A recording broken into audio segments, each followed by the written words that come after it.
Wow, December 3rd already. December. We are in December. That means fall is over. Winter is on the way. And in New Hampshire, that means 26 degrees today. Brr. Today is my early morning duty, so I stand outside and I wait for the parents to drive their precious pumpkins to school and drop them off. So this is my early day. So I'm fortunate I don't have to do it every day. I'm glad we have a rotating system, and I do once a week. And this is my day. I do the early morning duty, I do lunch duty, and I do after school duty. And it's a good routine. It's different every year, so it takes me a little while to get into the new routine. And so I'm on my way to school right now, and it's 26 degrees. And yeah, it's cold. What's it like where you are? What's the temperature where you are? You know, we can kind of look at that on our phones now. If we're going on a trip, we can check the temperatures where we're going, which is kind of nice. But yeah, it gets cold this time of year. But in New Hampshire, it could be cold today and then it could be warm tomorrow. So we just kind of wait it out. And what do we wear in New Hampshire? Well, I like to wear leggings. I've gotten into wearing leggings. I wear them almost all the time, unless it's really, really warm. I wear them under my pants, under my dresses, and I just really love to be warm. So that really helps. I have a turtleneck on right now, but I have like a shirt, like a shell shirt underneath that, so that I am insulated. I also have a sweater here, and I have my warm coat. So I have some layers just in case. You know, you never know in the classroom if it's going to be warm or cold or whatever. So I do wear layers, and since I will be on outside duty on Tuesdays, that's the day that I'm going to dress extra warm. Very warm socks. I have thick, warm socks on and some like ankle boots. It's not really snow boot weather. Woke up to 26 degrees in Maryland. Ooh, yeah, it's 28, so I beat you by 2. And yeah, it's cold. Stuff is starting to freeze. And that's the one thing that, if it's going to be cold, it might as well be at least cold enough to freeze the ponds so the kids can go ice skating and do all of the fun things that go along with winter, because if you don't have those things, winter's a real drag.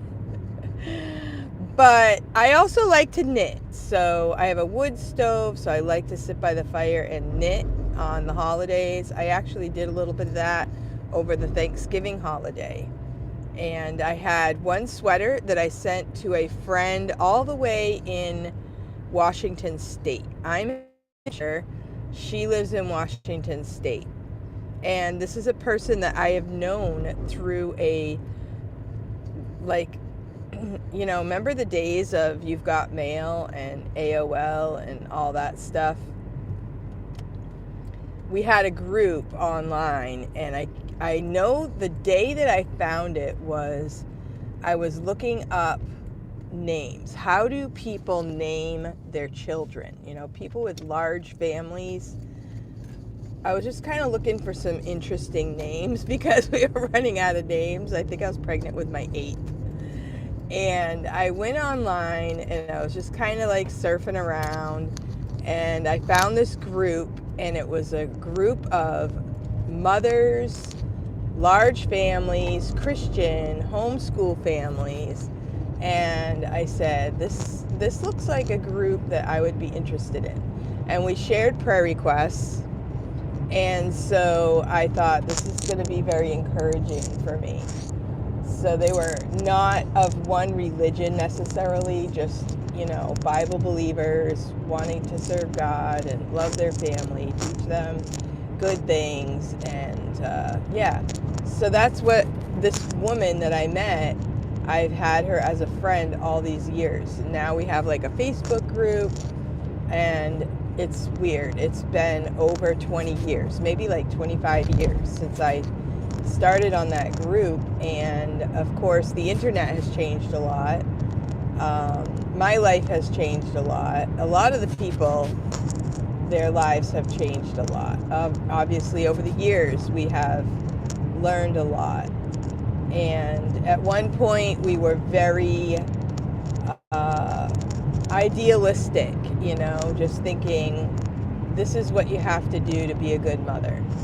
And we soon realized over the years, yeah, there's lots of types of good mothers. And I've definitely changed my outlook on a lot of things, and I guess that's called growing up.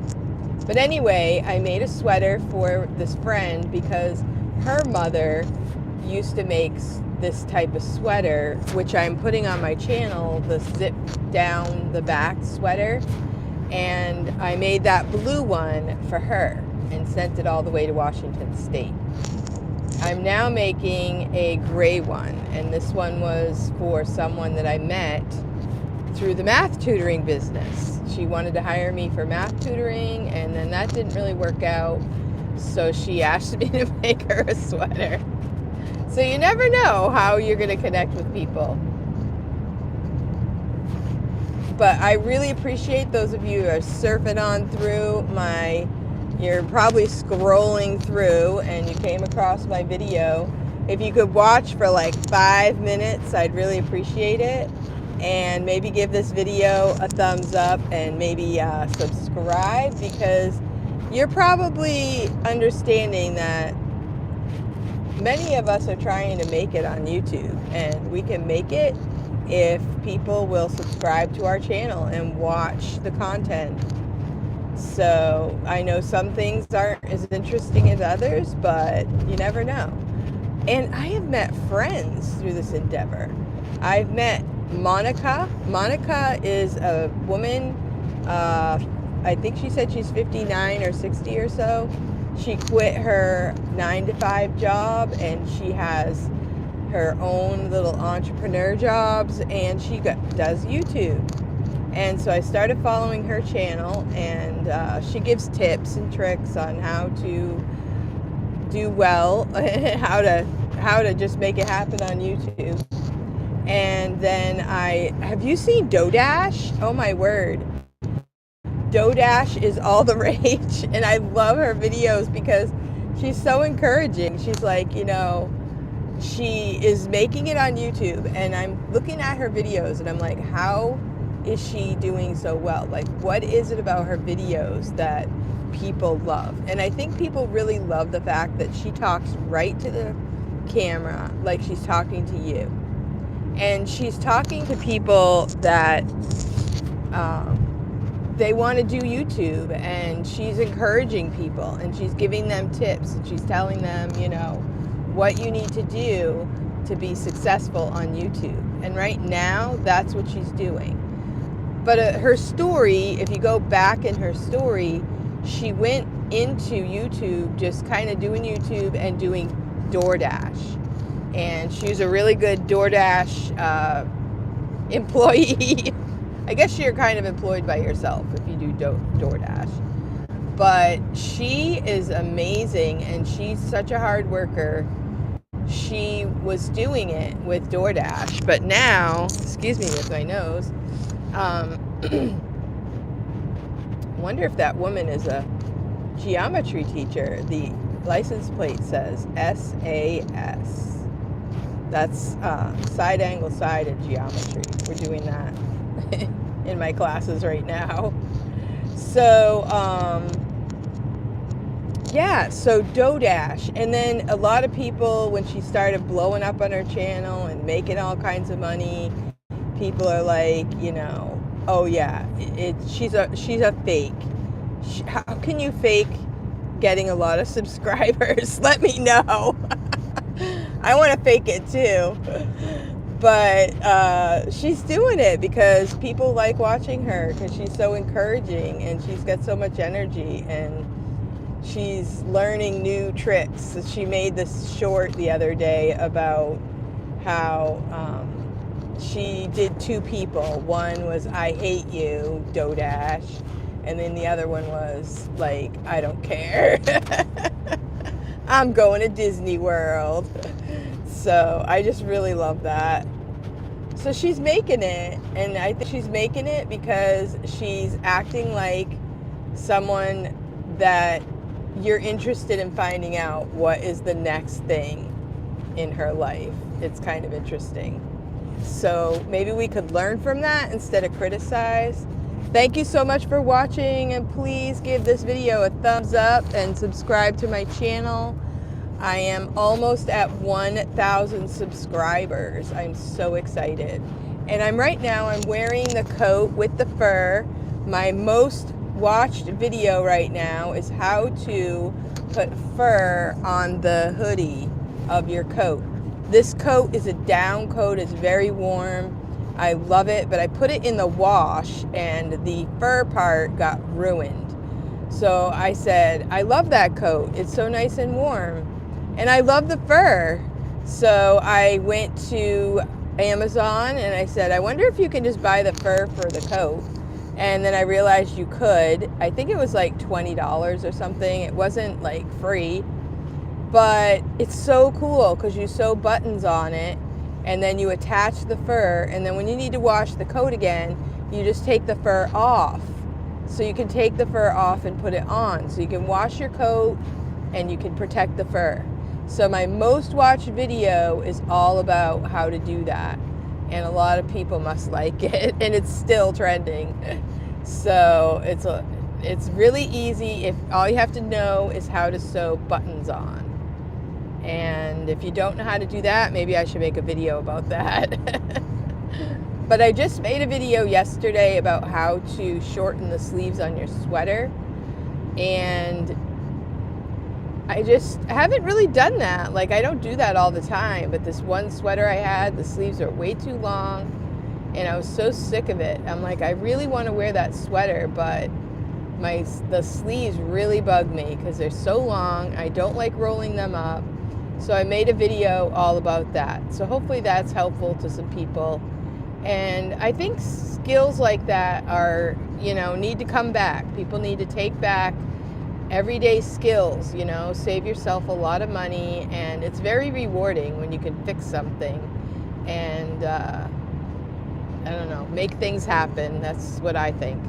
But anyway, thanks for coming by, guys. Give this video a thumbs up and please subscribe to my channel. I am at almost 1,000 subscribers. I've been doing this video in the mornings on my way to work because I just wanted to share the weather report. It is 31, so it was 26 when I started out this morning, and now it is 31. So I'm so glad the temperature is going up. But we do have lots of clouds in the sky, and it looks like cotton candy in the sky. I think we have some snow coming, which is expected in New Hampshire, but the last several years, we haven't gotten a lot of snow in December. December's been kind of a quiet month, but then, usually it's really, really bad in January and February. So I can't really read the comments. If you type in a long comment, I can't read it because I'm driving. If you just write hi, I might be able to see that, but that's about it. So thank you guys for coming by. It is 31 degrees. I'm a teacher, headed to school. I have lots of work to do. My first class is a geometry class, and then I teach Algebra 1, and I teach 7th and 8th grade. And I also have a tutoring student. And today is my duty day, so I do lots of extra duties for the school. So it's a busy day on Tuesdays for me.